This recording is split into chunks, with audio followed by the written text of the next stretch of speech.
મામા હા દેશને આગળ વધારવાનો પ્રયાસ કરું છું. આ રીતે આગળ લઈ જઈશ તું? હા, જોતા નથી હું પરસેવો પાડું છું મામા. આ રીતે પરસેવો ન પડાય દેશ ખાતર. તો શું કરું મામા? આ ઉનાળામાં આટલી બધી ગરમી છે તોય સરકાર કઈ કરે છે ખરા?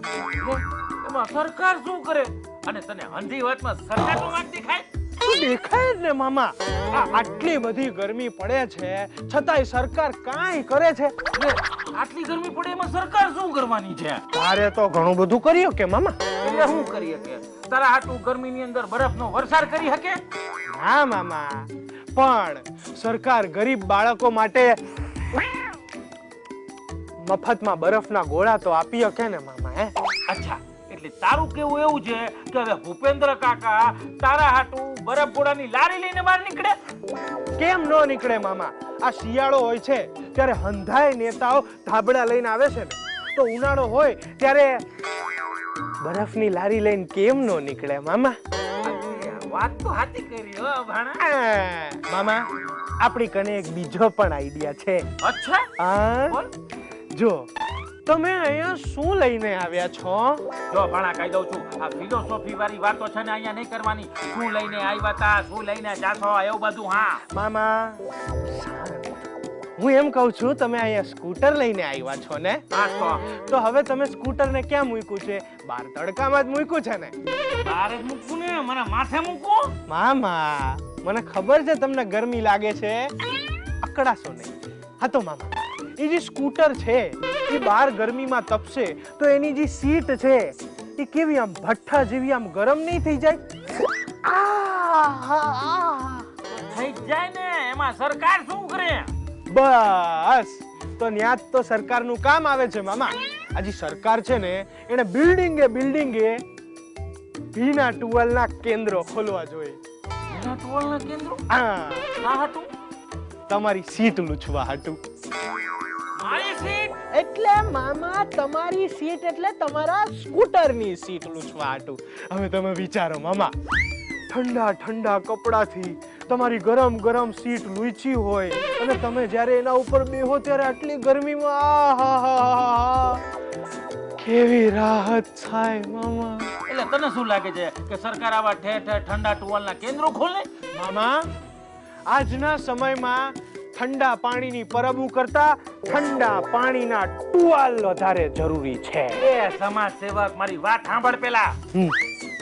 જો સાંભળ, તને શું લાગે છે આ સરકાર આ બધું કરી શકશે ખરી?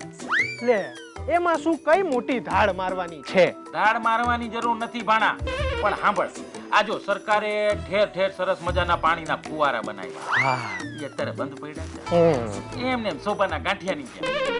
અને સરકારે ઠેર ઠેર જગ્યા ઉપર તળાવ બનાવ્યા, સરસ મજાની પાળી બનાવી, બાકડા બનાવ્યા અને સુંદર સરસ મજાના ગેટ બનાવ્યા, પણ તળાવમાં પાણી જ નથી. એના બે કારણ છે મામા. કારણ નંબર 1, કાં તો સરકારમાં પાણી નથી, અને કારણ નંબર 2, આ પરજામાં પાણી નથી. તે બરાબર કીધી હો ભાણા. પણ મામા, આપણી આગળ બીજી પણ એક જોરદાર યોજના છે. કઈ યોજના? યોજનાનું નામ છે મામા શીતળ છાયડી. શીતળ છાયડી? તો એ ક્યાંથી લાવવાની? લાવવાની નહીં મામા, ઊભી કરવાની. ઠેર ઠેર છાયડા વાળી મઢુલીઓ ઊભી કરવાની મામા. વિચારો, અહીંયા લોકો આવે, છાયડો ખાય, માવો ખાય, છાશ પીવે મામા, અને કોલ્ડ ડ્રિંક પીવે મામા. આહાહાહા, આવી છાયડા વાળી મઢુલી ઊભી કરવાની મામા આપણે ઠેર ઠેર લગી. ભાણા, મને એક વાત કે, હા, આ આખા શહેરની અંદર જ્યાં જ્યાં બસ સ્ટેન્ડો લાગ્યા છે ને, ત્યાં તો પબ્લિકે ઊભા જ રહેવાનું છે ને 12 મહિના. હા, તો પછી સરકારને પૂછ કે એવી બસ સ્ટેન્ડની ડિઝાઇન કેમ ન બનાવી કે જ્યાં લોકોને છાયડો મળે. તો તારી આવી છાયડાવાળી જે મઢુલી છે ને એની જરૂરત જ ન પડે. હા મામા, વાત તો તમારી સાચી છે. બાકી ભાણા તને કહું, આપણે ત્યાં હજારો એવી જગ્યા છે જ્યાં સરસ સરસ મજાના પંખાઓ ચાલુ હોય, કુલર ચાલુ હોય, જેમાંથી ઠંડી ઠંડી હવાઓ આવતી હોય, અને અહીંયા બેસીને જે કરવું હોય ને ઈ કરી શકાય. હે મામા ક્યાં છે આવી હજારો જગ્યાઓ? સરકારી ઓફિસ. એનો મતલબ શું થયો મામા? કે ગુજરાતમાં ક્યાંય કાશ્મીર છે તો અહીંયા જ છે, અહીંયા જ છે, અહીંયા જ છે. ભાણા હા? દિવસે દિવસે હોશિયાર થતો જાય છે, થતો જાય છે, થતો જાય છે. આખરે હું ભાણો કોનો? જગત મામાનો, જગત મામાનો, જગત મામાનો.